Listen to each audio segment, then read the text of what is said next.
Welcome, dear readers, to a journey through the hearts and secrets of the Victorian era. Today we will immerse ourselves in a story of forbidden love, where social conventions clash with the indomitable force of the human heart. A narrative that teaches us that even in the most rigid times, truth and courage can flourish in the most unexpected places. In just 50 seconds, you will be transported to 1883, where a young lady faces the greatest dilemma of her life. A secret pregnancy that could destroy two powerful families, but could also be the key to a new era of love and understanding. Tell me in the comments, from which city are you watching this story? I love knowing how our narratives travel around the world. Don't forget to subscribe to the channel and leave that like for more exciting stories like this one.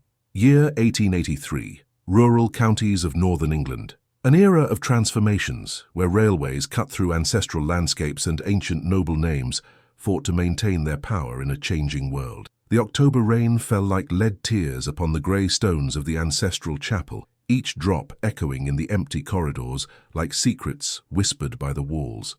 Lady Charlotte Whitmore adjusted the wool shawl over her shoulders, the rough fabric contrasting with the delicate silk of her skin, while her trembling fingers tried to hide what could no longer be denied.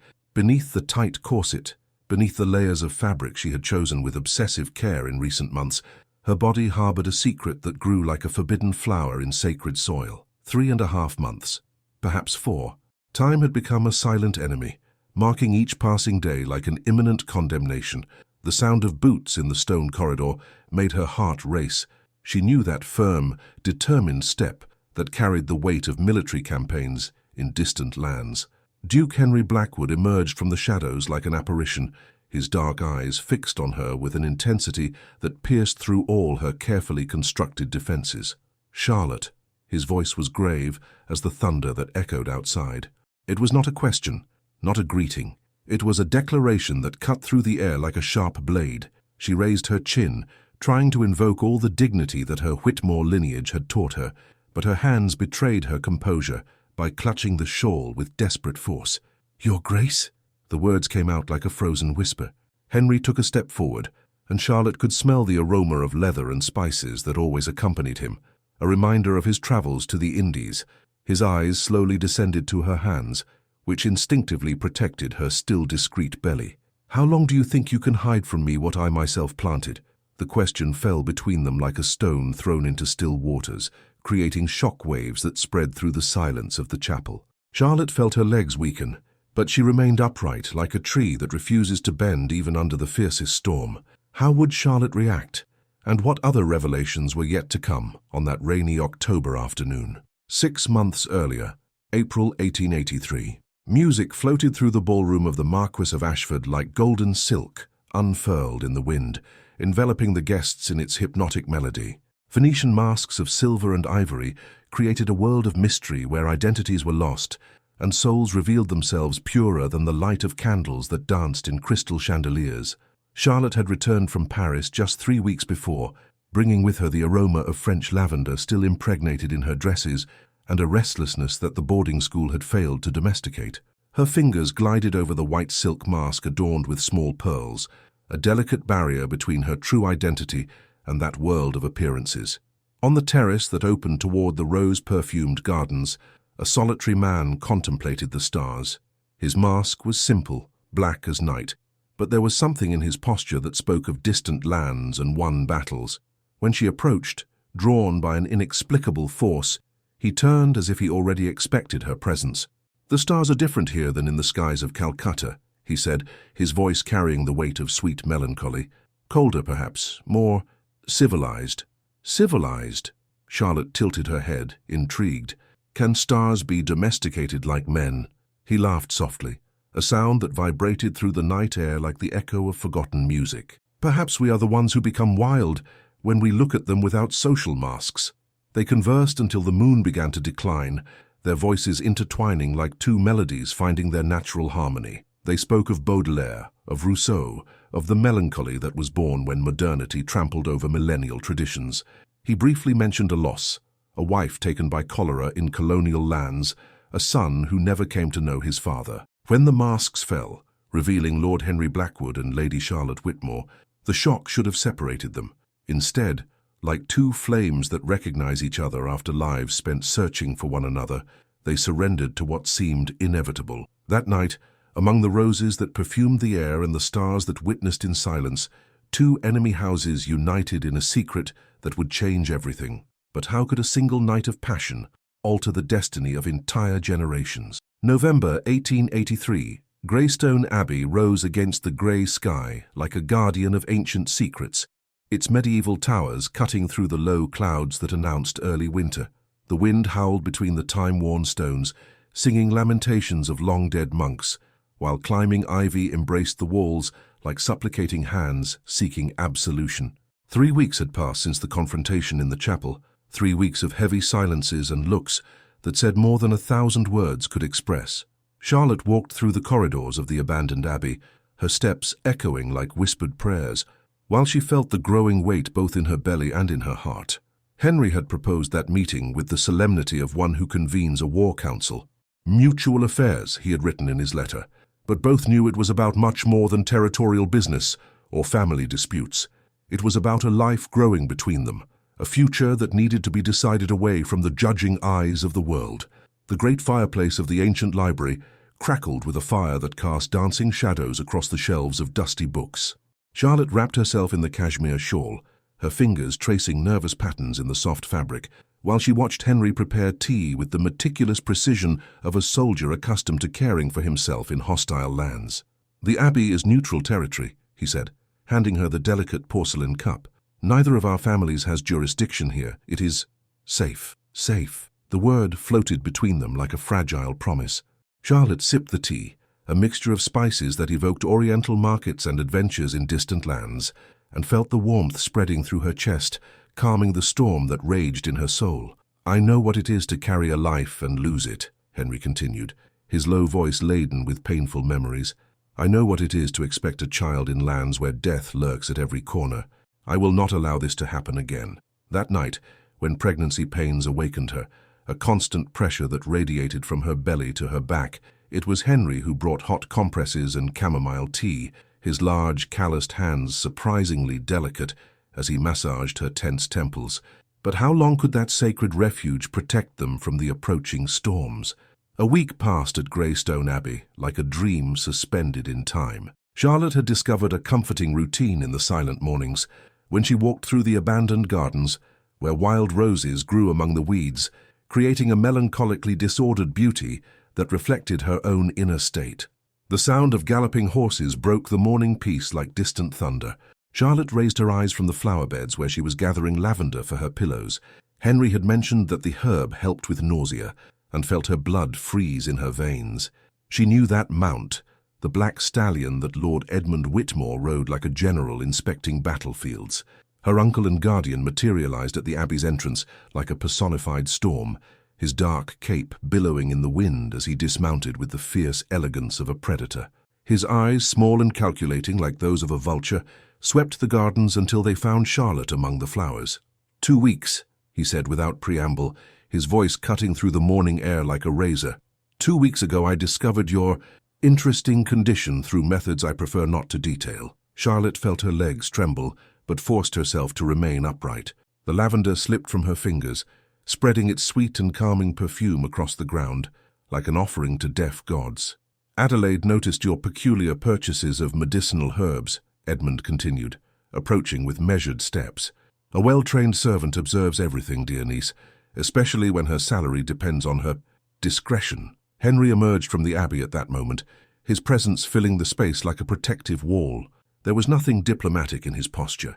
He was the soldier who had faced revolts in Calcutta, the man who had learned to recognize danger before even seeing it. "Lord Whitmore," Henry said, his voice laden with icy courtesy.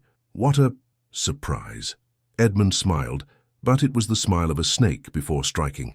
"I came to retrieve what is mine. Charlotte will return with me today. I have already made arrangements for a prolonged stay at a convent in the Hebrides, where she can reflect on her choices."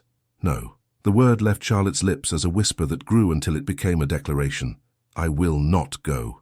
Edmund laughed, a harsh sound like broken glass. "You have no choice, foolish child. The railway depends on our reputation.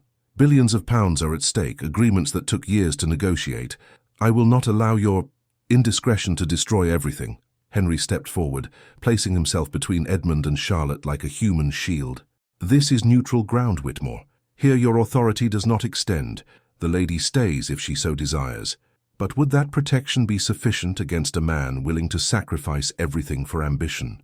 December 1883. Snow fell in large, silent flakes over Greystone Abbey, covering the gardens with a white mantle that transformed the world into a delicate watercolor. Charlotte watched through the library window, one hand resting on her belly that could no longer be disguised under layers of fabric. 6 months. The baby moved now, small jolts that made her smile in moments of pure joy, before reality returned to weigh upon her shoulders. Henry sat at the ancient oak table, the goose quill gliding across the parchment with the precision of a general drafting terms of surrender. The candlelight danced over his face, revealing the intense concentration of one who makes decisions that will change the course of many lives. "It is our only option," he said, without raising his eyes from the paper. "The public announcement removes Edmund's power. If we assume the situation before he can use it against us, we transform scandal into choice." Charlotte moved away from the window, her winter skirts whispering against the cold stone floor. There was a melancholic elegance in her movements, like a dancer executing the final steps of a tragic ballet. What if the world rejects us? If the other families turn against us? Henry finally raised his eyes, and in them Charlotte saw not hesitation, but a determination that had been forged in the battlefields of distant lands. "Then we will face it together. I have lost everything once, Charlotte. I know what it is to live with regret. I will not live that way again." The letter he sealed that night was more than an engagement announcement. It was a declaration of war against conventions that had governed their families for generations. The words, written in dark blue ink, carried the weight of a silent revolution. "We have the honor to announce the engagement between Duke Henry Blackwood and Lady Charlotte Whitmore, to be celebrated in the spring of 1884. The union will represent not only the joining of two hearts, but the reconciliation of two houses that have long remained divided by misunderstandings that time has rendered irrelevant." Copies were sent to all the noble houses in the region, each envelope sealed with red wax that seemed like droplets of blood on ivory paper. With each dispatched letter, Charlotte felt the weight of a bridge being burned behind her. Edmund appeared 3 days later, his face red with fury, riding through the snow like a demon escaped from hell. But this time he did not come alone. He brought documents, threats of disinheritance, promises of financial ruin. "You destroyed everything," he shouted at Charlotte, his voice echoing through the Abbey corridors like the howl of a wounded animal. The railway shares plummeted. Investors are panicking. But Henry had anticipated. Letters of support began to arrive. Officers who had served with him in India, veterans who respected his military honor, families who saw in the Union an opportunity for lasting peace. Would that support be sufficient to sustain the storm that was to come? January 1884. The wedding morning dawned clear and crystalline after a snowfall that had transformed the Blackwood estate into an enchanted kingdom. Each tree seemed sculpted in crystal, each shrub a work of art modeled by nature in its purest form. The air was so cold it cut the lungs, but so clean that each breath seemed like a baptism. Charlotte gazed at her reflection in the silver mirror of the bridal suite, her hands gliding over the ivory silk dress that Adelaide, reconciled with the situation after family financial pressures, had chosen with maternal care. The fabric fell gracefully over her curves, honestly accommodating her 7-month belly without trying to hide it, but celebrating the life growing within her. "You look radiant," Adelaide whispered, adjusting the Irish lace veil that had belonged to Charlotte's mother. Her hands trembled slightly, not from disapproval but from contained emotion. "Your mother would be proud." The bouquet was a delicate creation of white roses, cultivated in the heated greenhouses of the estate, a luxury that only the most prosperous families could afford in the depths of winter. Each flower had been personally chosen by Henry, their petals still carrying dewdrops that sparkled like small diamonds in the morning light. The private chapel of the Blackwood estate had been decorated with elegant simplicity, pine branches intertwined with white silk ribbons, candles lit in silver candlesticks that had witnessed generations of unions, separations, and reconciliations. The aroma of incense mixed with the perfume of roses, creating an atmosphere that spoke of both sacred and profane. The guests were few but significant. Officers who had served with Henry in the 2nd Infantry Regiment, their wives wearing their finest winter dresses, veterans who bore on their faces the marks of distant campaigns. They were men accustomed to judging character under enemy fire, and their presence represented an endorsement more valuable than that of dozens of lords concerned only with appearances. Henry waited at the altar dressed in his complete military uniform, the polished insignia reflecting the candlelight like fallen stars. When Charlotte began to walk down the aisle, supported by the arm of a distant cousin who had agreed to give her away, their eyes met like two flames recognizing their common origin. The vows were exchanged with a solemnity that transcended words, promises whispered like prayers, commitments sealed with looks that said more than any formal oath. Henry included in his words a respectful mention of his first wife's memory, honoring the past without allowing it to overshadow the future.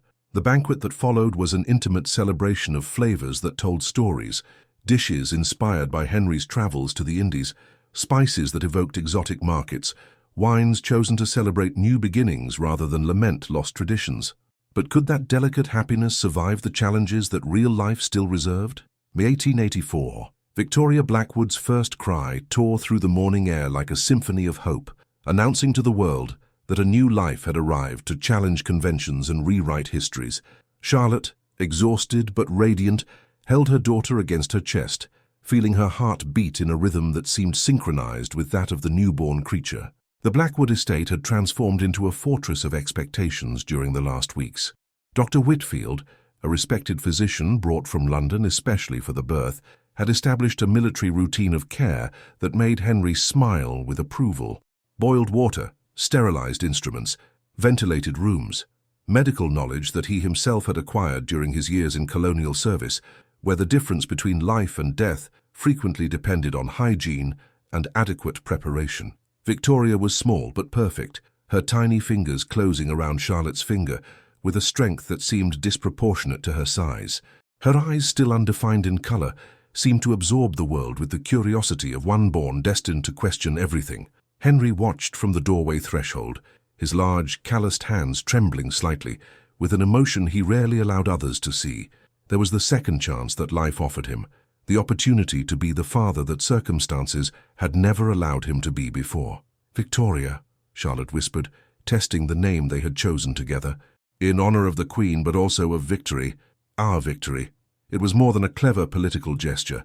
It was a declaration that this creature had been born not from shame, but from the courage of two adults who chose love over convenience, truth over appearances. The days that followed established a new routine at the estate. Henry assumed his paternal role with the same meticulous dedication he applied to everything else.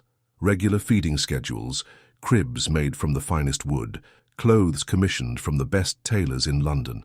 But more important than luxury was the constant attention. The nights awake when Victoria cried, the mornings spent watching her sleep as if she were creation's most precious miracle. Charlotte recovered slowly, her movements still careful, but gaining strength each day. There was a new dignity in her posture, no longer the young, uncertain lady who hid secrets under shawls, but a woman who had faced judgment and emerged transformed, stronger than the conventions that tried to limit her. The first congratulation letters began to arrive, some genuine, others clearly motivated by politics and convenience. But among them was one that made Charlotte smile for the first time in months, a brief note from Edmund, officially recognizing the birth of his grandniece. The railway, they discovered, had become extraordinarily lucrative after an initial period of instability.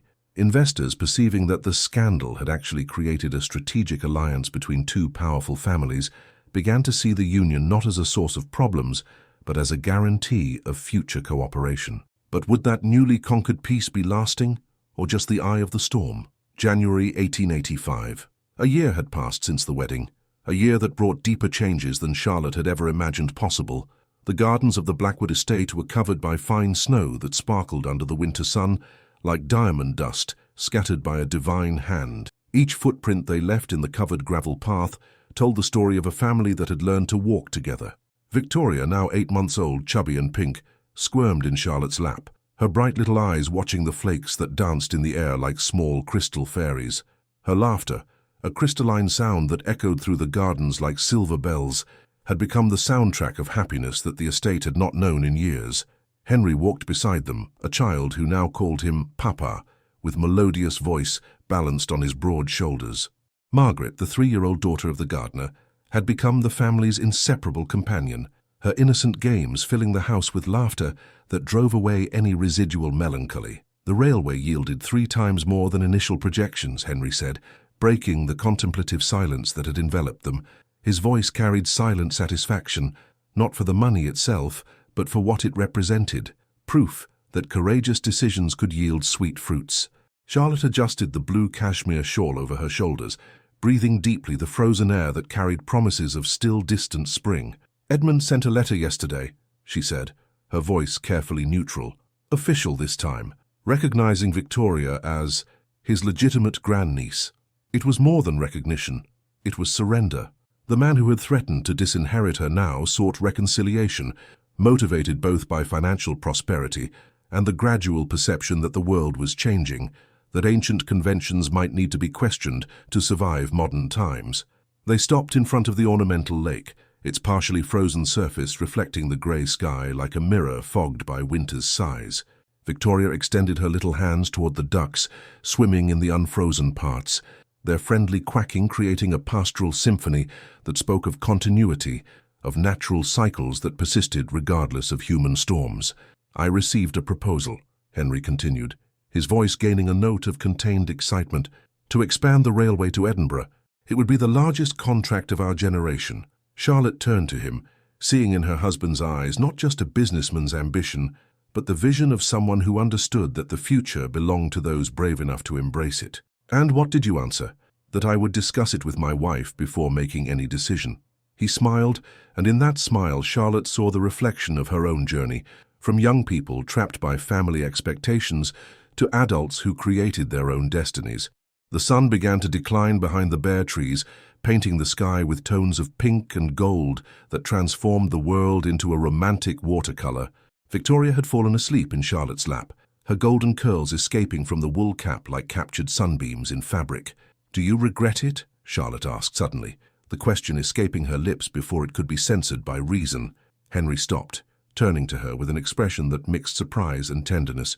"What, having chosen love over convenience? Having fought for something real instead of accepting something arranged?" He delicately touched Victoria's sleeping face. "Look at her, Charlotte. Look at us. How could I regret something that brought us this?" But while they celebrated their victories, would they be prepared for the new challenges that success would inevitably bring? March 1885. Spring arrived early that year, bringing with it not only the awakening of the gardens, but also unexpected visitors who carried echoes of a past that Charlotte thought she had left behind. Lady Beatrice Ashford, distant cousin of the Whitmores, appeared on a golden afternoon when the first flowers bloomed in the flower beds, carefully maintained by Henry. Beatrice was a middle-aged woman with penetrating eyes that seemed to catalogue every detail, every nuance of expression, like a detective collecting evidence. Her visit, announced only by a formal letter that arrived the previous morning, carried the weight of unformulated questions and unexpressed judgments. "My dear Charlotte," Beatrice said, removing her soft leather gloves while discreetly observing the living room that Charlotte had redecorated with fabrics in tones of blue and gold. "You look prosperous." Victoria, now crawling with impressive determination, explored the corners of the room with the tireless curiosity of a tiny explorer. Her happy babbling filled the tense silence that had settled between the two women, creating a soundtrack of innocence that contrasted with the atmosphere charged with subtexts. "Life has been generous," Charlotte replied, choosing words with the care of one walking on thin ice. "Henry is a devoted husband, and Victoria brings joy to each day." Beatrice accepted the offered cup of tea, a delicate mixture of Earl Grey with bergamot that Charlotte had learned to prepare exactly as Henry appreciated it. Her eyes lingered on the carved mahogany crib that occupied a corner of the room, on the dolls imported from Paris that were already beginning to form a small collection, on the evident signs that this was a house where a child was loved and pampered. "There are rumors," Beatrice said finally, her low voice laden with hidden meanings. "Rumors that Edmund is considering officially recognizing your situation, that he is willing to restore your complete succession rights." Charlotte's heart accelerated, but she forced her expression to remain serene. She knew that Beatrice had not travelled 2 days just to make a social visit. There was a deeper purpose, an agenda she had not yet revealed. "And what do these rumours say about my uncle's motives?" Beatrice smiled, but it was the calculated smile of one who possesses valuable information. That the railway has become more lucrative than anyone had foreseen. That expansion contracts are being disputed by all the major families in northern England. That Edmund realised that excluding you from the family would be economically imprudent. Victoria chose that moment to approach Beatrice, stumbling, her chubby little hands extending toward the sapphire brooch that adorned the visitor's dress. The innocent gesture broke part of the tension, drawing from Beatrice a genuine smile, the first since her arrival. "She is beautiful," Beatrice admitted, allowing Victoria to explore the bright brooch with curious fingers. "She has the Blackwood eyes, but the determined chin of the Whitmores." When Henry returned from the office where he had spent the afternoon working on commercial correspondence, he found the 3 female generations in temporary harmony, Victoria sleeping in Beatrice's lap while Charlotte embroidered beside the softly crackling fireplace. "Lady Ashford," Henry greeted, his voice courteous but cautious.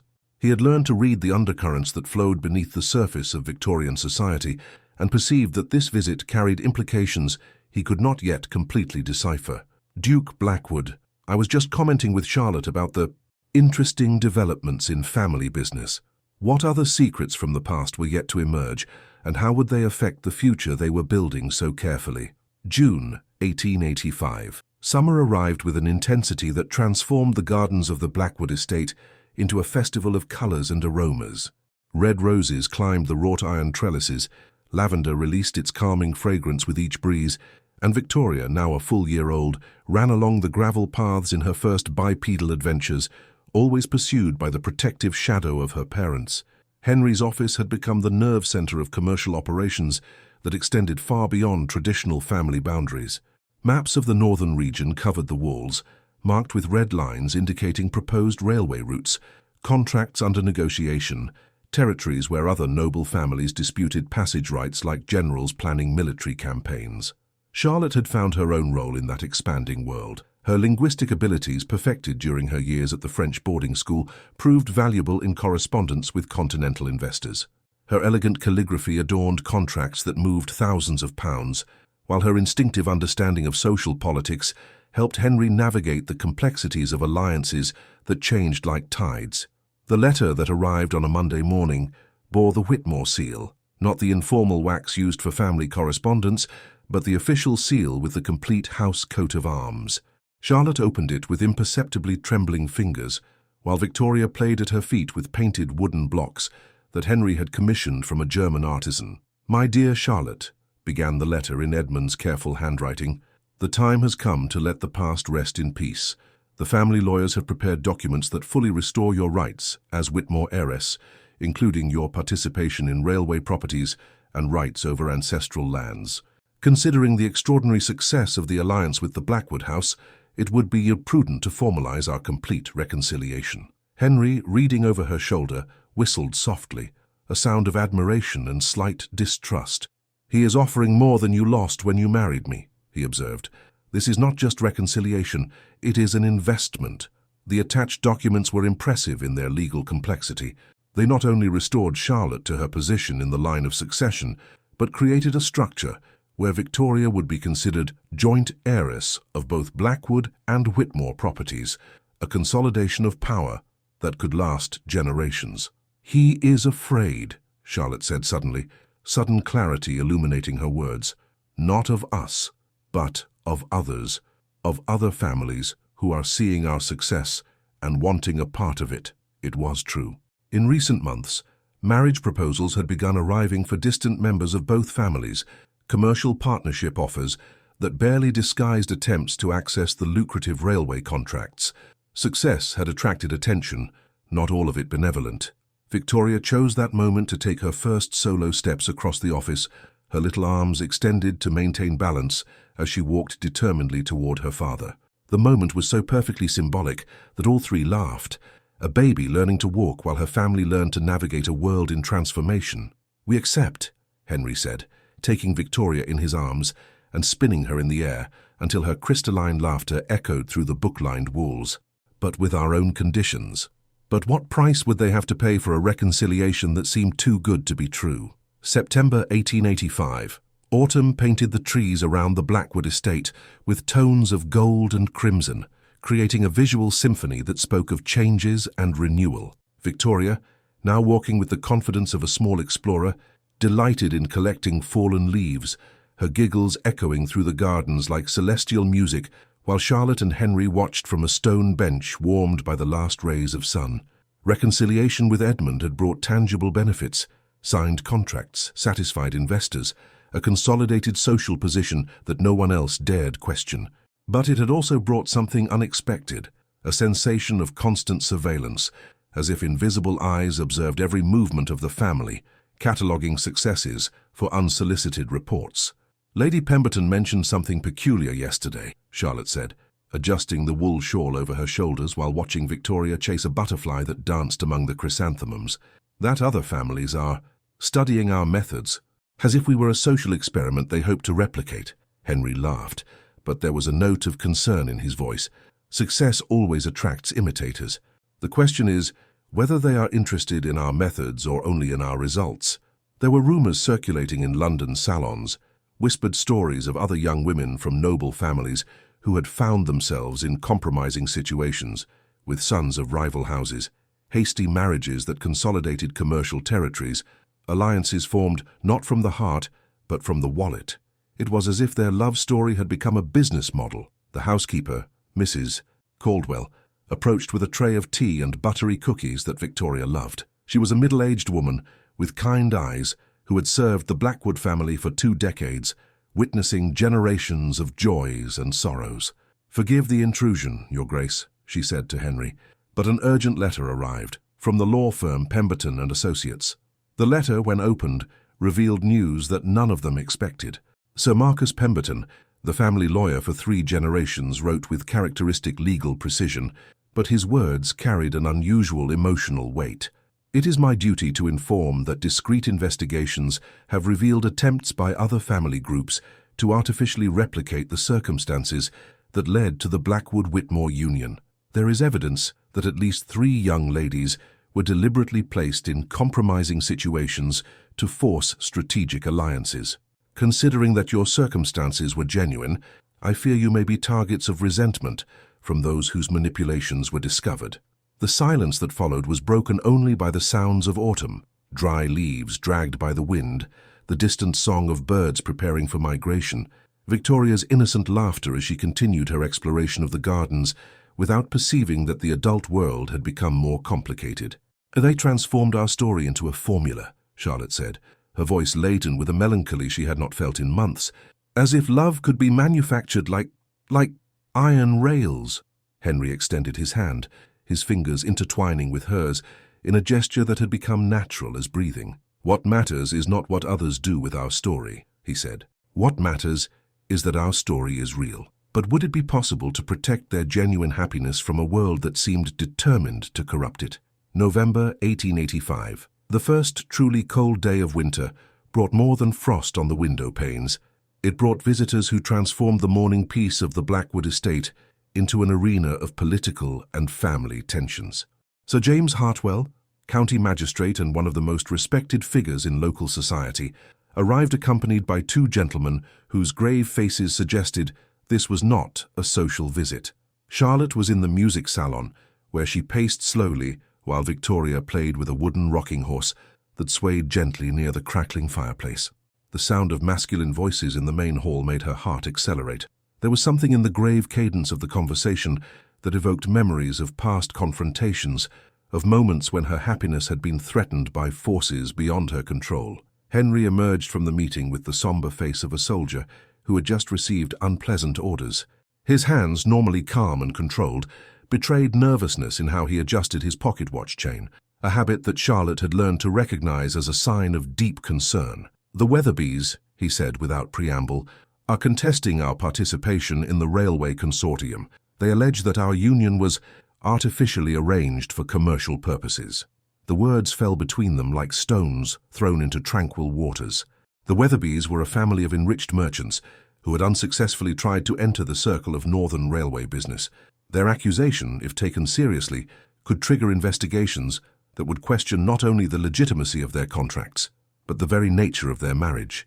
Victoria, oblivious to the storm forming around her, continued rocking on the wooden horse, her crystalline giggles creating an incongruous soundtrack to the tension enveloping her parents.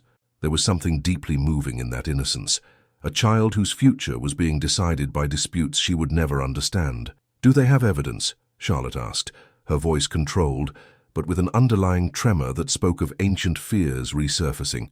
"Witnesses who claim to have seen you, disguising your pregnancy months before our marriage. Suggestions that the entire Abbey episode was staged." Henry approached the window, observing the dark clouds accumulating on the horizon like visual omens of the approaching storm. "Hartwell came to warn us unofficially. He says there is pressure to open a formal investigation." Charlotte felt her legs weaken, but forced herself to remain upright. She had faced scandals before, had survived the judgment of a society that initially rejected her. But this was different. This threatened not just her reputation, but Victoria's future, the legitimacy of everything they had built together. "What does Hartwell advise?" "That we prepare to defend our truth, that we gather evidence that our feelings were genuine, that our union was not motivated by greed." Henry turned to her, and in his eyes Charlotte saw not fear, but determination. "He believes in us, Charlotte, but he will need more than faith to convince a tribunal." The sound of carriages at the entrance interrupted their reflections. Through the window, Charlotte saw Edmund Whitmore descending from his carriage with the controlled elegance of a general arriving at the battlefield. He did not come alone. Other men accompanied him, their serious faces suggesting that finally the time had come for all accounts to be settled. "Did he come to support us or bury us?" Charlotte whispered. The answer would determine not only their future, but the destiny of an innocent child whose only crime was being born from true love. December 1885. The main hall of the Blackwood estate had been transformed into an informal tribunal, where destinies would be decided not by hooded judges, but by men whose power derived from lands, titles, and the ability to move fortunes with a word. Edmund Whitmore occupied a leather armchair, like a patriarch presiding over a family trial, while Sir James Hartwell, the Wetherby representatives, and a collection of witnesses distributed themselves around the room like pieces on a political chessboard. Charlotte had spent the previous night in silent vigil, organizing letters, photographs, and documents that could prove the chronology of their feelings. Now dressed in a navy blue suit that lent dignity without ostentation, she faced the moment that could destroy or consecrate everything they had built. Victoria played quietly on the Persian carpet at her mother's feet, stacking colored blocks in a tower that collapsed and was rebuilt with the cheerful persistence of childhood. Her presence there was not accidental. It was a visual reminder that this dispute involved more than pride or money. It involved the future of an innocent child. "The accusations are serious," said Sir Wetherby, a corpulent man whose small eyes gleamed with the satisfaction of one who had finally found a breach in his adversary's fortress. "We have witnesses who claim that Lady Charlotte was disguising signs of pregnancy as early as August 1883, suggesting conception prior to the alleged period. Adelaide, the servant who had betrayed Charlotte years before, was among the witnesses.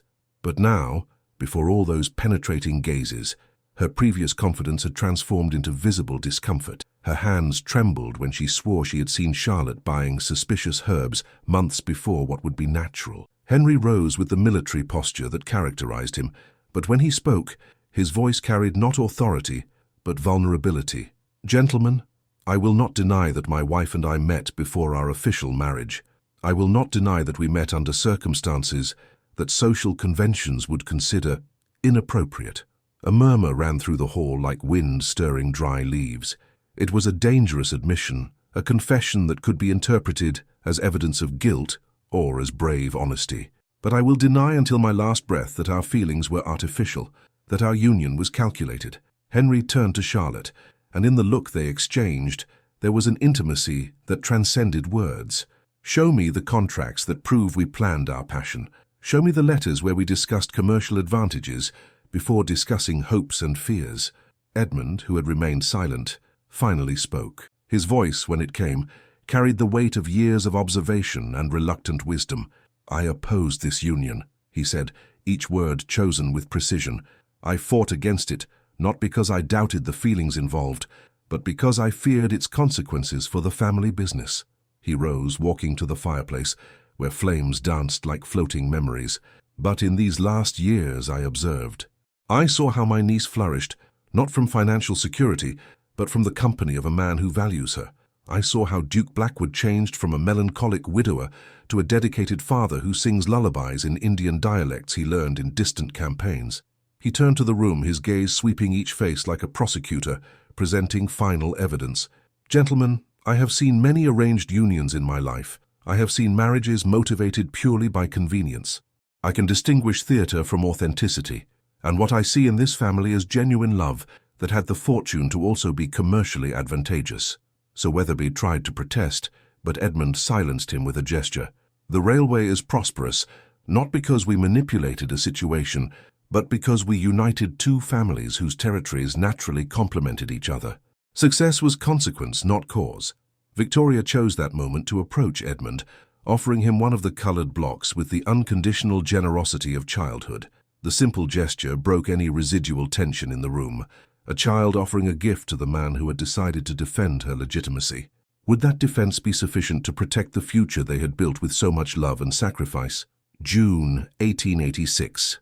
2 years had passed since that rainy afternoon in the chapel where everything began, 2 years that transformed scandal into legend, suspicion into respect, and forced union into deep love. The gardens of the Blackwood estate exploded in a symphony of summer colours, while Victoria, now a 2-year-old girl with golden curls dancing in the wind, ran among the flowers chasing butterflies with the joyful determination of one who sees the world as an infinite playground. The Weatherby investigation had ended with a humiliating defeat for the accusers.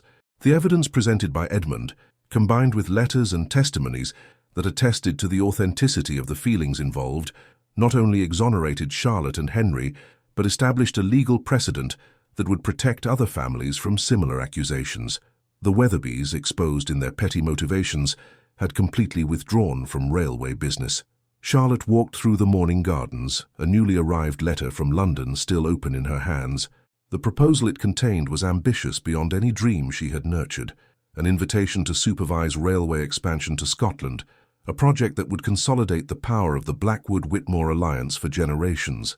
Henry approached from behind, his arms enveloping her in an embrace that had become as natural as breathing. Together they watched Victoria build a small castle of fallen petals, her intense concentration reminding them that even in the simplest games there were echoes of the grandiose dreams that characterized their lineage. "Do you accept the proposal?" Charlotte asked, leaning against her husband's chest while feeling the warmth of the morning sun heating her face. "I accept everything," Henry replied, his voice laden with contentment. "The expansion, the challenges, the years to come. I accept mainly the promise of growing old at your side, of seeing our daughter grow up in a world that learned to value courage over convenience." Victoria ran to them, her little hands offering an improvised bouquet of daisies and dandelions she had collected in her morning exploration. It was a simple offering, but laden with the symbolism of renewal and hope that had marked their entire family journey. That summer morning, while watching workers place signs announcing the new railway expansion, Charlotte reflected on how she had broken all the conventions that governed her youth. She had chosen love over security, truth over appearances, and discovered that sometimes the greatest risks yield the sweetest rewards. Edmund appeared at the garden entrance, no longer as the authoritarian uncle who had tried to control her destiny, but as the proud grandfather who had come to watch Victoria play. His visits had become regular, his letters now signed with genuine affection instead of the formal courtesy that had characterized their previous communications. The sun continued rising in the cloudless sky, promising a perfect day for new beginnings. Somewhere in the distance, a train's whistle echoed across the fields, carrying passengers toward unknown destinations, just as she herself had traveled from a life of limited expectations toward a future without borders. "Let's go home," Henry said, lifting Victoria in his arms while she laughed with the pure joy of a child who knows she is unconditionally loved. Home. The word had gained a meaning that transcended walls and territory. Home was where courageous choices had created true love, where ancient conventions gave way to new possibilities, where two souls met in the most improbable circumstances and built something beautiful and enduring. As they walked back to the estate, Victoria nestled between them like a living bridge connecting past and future. Charlotte knew she had found not just a husband, but a companion for all the adventures yet to come. Life had taught her that true love was not a fairy tale, but something more precious, a daily choice to value another person above convenience, to build together a legacy that would last far beyond their own lives.